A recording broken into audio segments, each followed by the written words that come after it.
Graça e paz, irmãos, aqui é o professor Ney, dando continuidade à série Novo Testamento Explicado.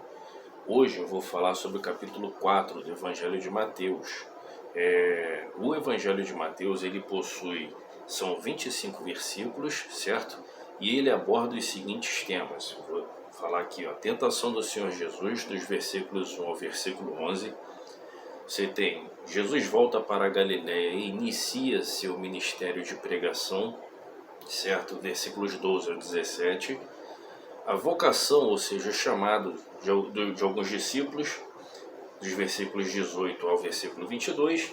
E o último tema do capítulo 4, que é Jesus prega por toda a Galiléia e cura muitos enfermos, que está nos versículos 23 ao 25, certo? Eu não faço a leitura para o vídeo não ficar longo, então para quem quiser acompanhar esse estudo, eu recomendo que você tenha uma Bíblia em mãos, você faça a leitura, ou acompanhe, ou antes ou depois, conforme a sua vontade, a sua melhor assimilação de conteúdo. Bem, então vamos lá. A tentação do Senhor Jesus, versículos 1 ao 11. Quanto à tentação do Senhor, nos 4 evangelhos, Mateus e Lucas é que vão narrar esse episódio. Marcos não narra, João também não, certo? Então Mateus e Lucas é que fazem a narração desse episódio. Tiveram conhecimento. Como eles tiveram conhecimento disso? Porque quando isso aconteceu foi algo particular, não havia testemunhas. Quando falamos sobre os evangelhos, alguns eventos foram presenciados por Mateus, visto que ele foi um dos apóstolos, um dos discípulos que posteriormente se tornou apóstolo, né? Outros chegaram ao seu conhecimento por meio de testemunhas. Nesse caso aqui, em relação à tentação do Senhor, foi algo que somente o Senhor poderia contar, certo? Não havia outras testemunhas. Então, esse episódio chega ao conhecimento de Mateus por meio do próprio Senhor Jesus, que em algum determinado momento contou para ele, para os seus discípulos, e ele narrou esse episódio da tentação em seu evangelho. Lucas, obviamente, não fazia parte do corpo apostólico, né? Mas teve contato com alguns apóstolos do Senhor, ficou sabendo a respeito desse episódio por meio de outras pessoas. Você vai encontrar no Evangelho de Mateus e no Evangelho de Lucas existem umas pequenas diferenças quanto à ordem da tentação, certo? Mateus ele coloca a ordem de uma forma, Lucas coloca de outra, mas isso não implica em nada em termos de desqualificar a veracidade do episódio. Isso só mostra, mais uma vez, isso só confirma mais uma vez a veracidade dessas informações. Essas pequenas, vamos assim dizer, entre aspas, discrepâncias, né, quanto à questão de ordem, elas só servem, na verdade, para confirmar que aquilo ali é verídico, certo? A narrativa em si, elas são as mesmas, somente a ordem, a organização de Mateus e Lucas é que difere. Numa outra ocasião, quando eu for falar sobre o Evangelho de Lucas, que eu pretendo falar, eu vou abordar melhor essa questão. Quanto à tentação, aparentemente, você olhando, não tinha nada de absurdo. Como eu digo assim, absurdo. Num primeiro momento, você olhando a tentação do Senhor, parece não ser nada absurdo, pelo fato de que Satanás vira para ele e fala: olha, se tu és o Filho de Deus, transforma essas pedras em pães. O Senhor já estava 40 dias no deserto, em jejum, 40 dias, e ele sentiu fome. E Satanás se apresenta para ele e fala: olha, se tu és o Filho de Deus, transforma essas pedras em pães. Ou seja, ele apela para ele toca justamente numa necessidade física do Senhor. Afinal de contas, o texto diz que ele estava com fome. Óbvio, depois de 40 dias jejuando num deserto, não é? Mas é aí que é a grande sacada do Evangelho. Jesus, ele ia aguardar o milagre e a providência divina e não dar ouvidos à voz do diabo. certo? Então o inimigo, Satanás, ele vem aparentemente te oferecendo aquilo que, entre aspas, você precisa, né? Mas como cristãos precisamos estar na dependência e direção e respaldado pela palavra de Deus e não pelo que vem do diabo, certo? Não é o que o diabo te oferece que você tem que aceitar, não, você tem que aceitar aquilo que vem do Senhor, de Deus no caso. Então Jesus, Satanás, ele vem para tentar o Senhor, né? E primeira coisa, ele vai justamente tocar nessa questão: se tu és o Filho de Deus. O texto nos dá a entender que Satanás, ele não estava em dúvida. Você é? Não, ele sabia que Jesus era o Filho de Deus. Até porque, vale lembrar que no episódio seguinte, quando houve o batismo do Senhor, houve aquela manifestação divina onde o Senhor falou: este é o meu Filho amado. Então, Satanás não estava em dúvida se Jesus era o Filho de Deus ou não. Ele estava, na verdade, querendo testar o Senhor. Se tu és o Filho de Deus, se realmente você é, então faz isso. Se realmente você é o Filho de Deus, você joga daqui dessa torre lá embaixo, né? E por último ele fala: se tu és o Filho de Deus, né? Ou melhor, ele fala: se tudo isso, ele mostra todos os reinos, né? Todos os grandes reinos da época, ele fala: tudo isso eu te darei se prostrado me adorares. Então ele pega essa questão: tu és o Filho de Deus, então transforma essas pedras em pães. Tu és o Filho de Deus. E observe que ele cita as Escrituras, porque está escrito, né? Aos teus anjos dará ordem. Então ele, né, dá a sugestão: joga-te daqui desse pináculo, né? A altura, é dito que ele estava no pináculo do templo. Então a altura entre o pináculo do templo e o solo era de aproximadamente cerca de 150 metros. Então o Senhor, Satanás, estava propondo para ele: olha, se tu és o Filho de Deus, te tira daqui de cima lá embaixo, ou seja, uma queda de 150 metros, né? Mas em todas essas tentações, em todas essas sugestões, o Senhor respondeu usando a palavra. Satanás usou a palavra deturpando o seu sentido, o seu real significado. E o Senhor usou da mesma palavra, certo? Extraídas do livro de Deuteronômio do Antigo Testamento, com a devida e correta interpretação para combater o inimigo. Então isso, cara, essa parte que fala da tentação do Senhor, eu considero ela uma das mais ricas de todo o Novo Testamento, porque a quantidade de informações, a quantidade de lições que você pode extrair dessa passagem, ela é imensa. Essa é uma daquelas passagens do Novo Testamento onde você tem que ler, reler e meditar, porque são muitas as lições que você extrai dessa passagem, são muitas as lições, certo? O inimigo, ele usa da palavra de Deus, deturpando essa palavra, para poder levar o Senhor a pecar e sair do seu propósito. Assim como ele fez no Éden, onde ele deturpou a palavra que o Senhor tinha dado para Adão e Eva. Então isso nos serve de lição, que o inimigo muitas vezes ele vai utilizar-se da palavra, deturpando a palavra, para nos tirar do caminho, do propósito, do foco, e nos fazer tomar uma direção contrária. E o Senhor usou a mesma palavra com a devida e correta interpretação e aplicação. Isso serve de lição para nós cristãos. Ora, não existe cristão que não conhece, que não estuda, que não pratica. Você precisa ter familiaridade com a Bíblia. Você precisa ter familiaridade com a palavra. Na medida do possível estudar. Por que eu digo na medida do possível?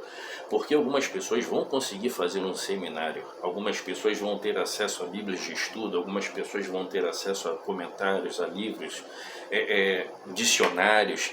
Certo? E eu tive, graças a Deus, esse privilégio. Eu já cheguei, hoje eu tenho poucas bíblias de estudo, mas eu já cheguei a ter quase cerca de 50 versões diferentes na minha casa. Trabalhei durante quase 10 anos em livraria evangélica, onde eu tive contato com muitos e muitos professores, onde eu conheci muitas editoras fiz viagens, participei de algumas palestras, conheci muitos comentários, dicionários, então eu tive esse privilégio, certo? Que eu sei que nem todos terão, mas hoje você consegue estudar, seja num YouTube, seja através do seu celular, seja numa revistinha. É importante que você conheça a palavra, pois veja bem, o Senhor foi tentado, certo? Onde o inimigo usou a palavra deturpando a fim de derrubá-lo. E o Senhor fez a devida interpretação e aplicação dessa mesma palavra.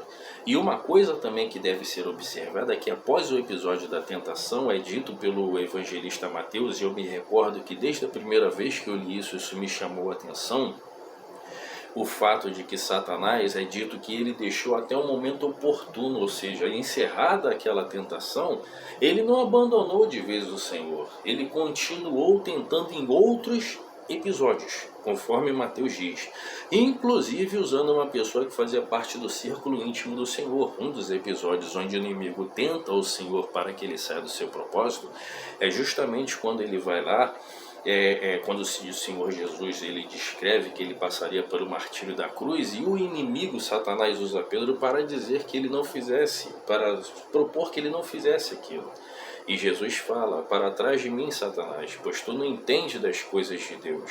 Desde o princípio você é um pecador, desde o princípio você não entende, você é um opositor, como a própria palavra Satã significa, opositor, certo? Então, é importante, a tentação do Senhor, ela nos ensina muitas e muitas lições, as quais nós podemos aplicar no nosso dia a dia. Então vamos lá, deixa eu pegar aqui os meus tópicos, a fim de que eu não esqueça nada. A tentação do Senhor, ela se encontra no Evangelho de Mateus, certo? Narrada desde o versículo 1 até o versículo 11. Algumas observações podem ser feitas, certo? Quais são? Primeira, ele apela para uma necessidade física ao propor para o Senhor: transforma esses pães, transforma essas pedras em pães para saciar a sua fome. Mas o Senhor não acatou essa sugestão. Ele apelou para uma outra coisa, que foi a questão do orgulho. Ele também apelou para o orgulho, ao dizer: prove que tu és o Filho de Deus. Ou seja, está escrito, né? Aos seus anjos daria ordem ao teu respeito. Então, já que os seus anjos seriam postos à sua disposição para te proteger, então se joga daqui do alto desse monte. Mas ele não acata isso. E por fim também, o inimigo ele apelou também para a questão da ambição, certo? Pois ele leva o Senhor ao alto de um monte. Entende-se, né, que, como nós bem sabemos, em termos geográficos, não existe um monte onde você possa contemplar, nem mesmo do alto do Everest seria possível contemplar todos os reinos. Então, possivelmente, isso aqui foi uma modo de dizer, foi uma visão. Possivelmente, ele apresentou uma visão ao Senhor, onde nesta visão ele foi capaz de captar todos os grandes reinos da época. E ele propõe: olha, tudo isso te darei se prostrado me adorares. Então ele apela para uma necessidade física, para a questão do orgulho e para a questão da ambição, pois ele sabe que essas são algumas das principais fraquezas humanas. A necessidade física, muitas vezes o inimigo vai dizer: olha, faz porque você precisa, o seu corpo está precisando, você precisa, o seu corpo pede, então, questão física. Outra, a questão do orgulho, certo? E por fim a ambição, certo? O desejo de obter cada vez mais. Porém, o nosso Senhor não se deixou fisgar por nenhuma dessas tentações. Algumas observações, eu vou fazer algumas observações dentro desses 11 versículos. Primeiro, é dito logo no versículo 1 que o Senhor foi levado pelo Espírito. Ora, vamos compreender o que Mateus quer dizer. O Senhor foi levado pelo Espírito ao deserto para ser tentado. Assim diz a nossa versão. Ora, vamos compreender isso. O Senhor, Deus, ele não tenta ninguém, certo? Muito menos o Espírito Santo. O que Mateus queria dizer que é o seguinte: o inimigo foi tentar o Senhor, sim, que Deus ele permite que as tentações ocorram a fim de que ele possa manifestar o seu poder, a sua glória. Lembre-se, lá do livro de Jó do Antigo Testamento, houve um diálogo entre o Senhor e o inimigo e ele propôs, né, permita que eu lhe toque, permita que eu lhe cause alguns infortúnios e tu verás como ele há de blasfemar em tua face. E Deus permitiu a tentação, mas ele conhecia a natureza de Jó e por trás disso tudo havia uma manifestação a ser feita, havia uma lição, uma manifestação, havia algo muito maior da parte. Então quando Mateus diz ele foi levado ao deserto pelo Espírito para ser tentado, é isso que ele quer dizer. O consentimento divino para que isso acontecesse. Houve um consentimento da parte de Deus para que esta tentação acontecesse, a fim de que isso contribuísse com o início do ministério do Senhor, o seu ministério de um modo geral, certo? 40 dias e 40 noites. O número 40 na Bíblia é interessante. Quando você estuda a Bíblia, alguns números eles estão associados a alguns conceitos. Alguns números e também algumas cores na Bíblia, eles são associados a alguns conceitos, certo? E o número 40 na Bíblia, ele quase sempre ele é associado ao conceito de provação. Então, sendo assim, Israel passou 40 anos no deserto, arredondando, porque não foram 40 anos, né? 40 dias de chuva lá no dilúvio. Elias também jejuou durante 40 dias, Moisés jejuou, na verdade foram 3 homens que jejuaram durante 40 dias na Bíblia, Moisés, Elias e Jesus. Então o número 40 ele tem essa associação à provação, certo? Então o Senhor passou 40 dias sendo provado no deserto, certo? E segue-se também a questão da tentação. Ora, as citações que foram feitas ali, o Senhor Jesus ele respondeu sempre utilizando o livro de Deuteronômio. As citações que ele fez para combater o inimigo foram extraídas do livro de Deuteronômio. Entretanto, Satanás ele utilizou-se também do livro de Deuteronômio, mas também utilizou-se do livro de Salmos, inclusive deturpando a palavra para confundir o Senhor, certo? Continuando aqui a respeito da questão dessa tentação, ele fala o seguinte, logo após esse episódio da tentação propriamente dita, Mateus nos diz que vieram os anjos do Senhor e serviram ao Senhor Jesus.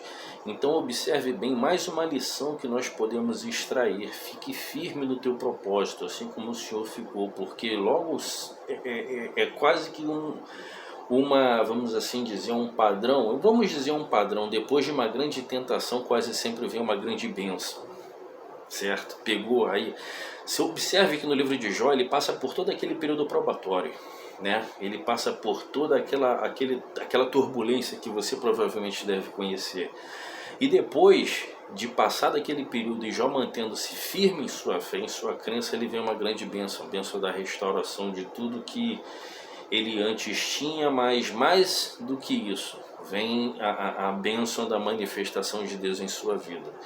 E assim como aconteceu com o Senhor, ele foi provado, ele foi tentado, ele não pecou, como diz o livro de Hebreus, ele foi tentado, mas ele não pecou, certo? E depois disso, vieram os anjos de Deus e o serviram. Então isso nos serve também de lição. Depois de grandes períodos probatórios, de grandes tentações, quase sempre vem uma grande bênção. Fique firme em seu propósito.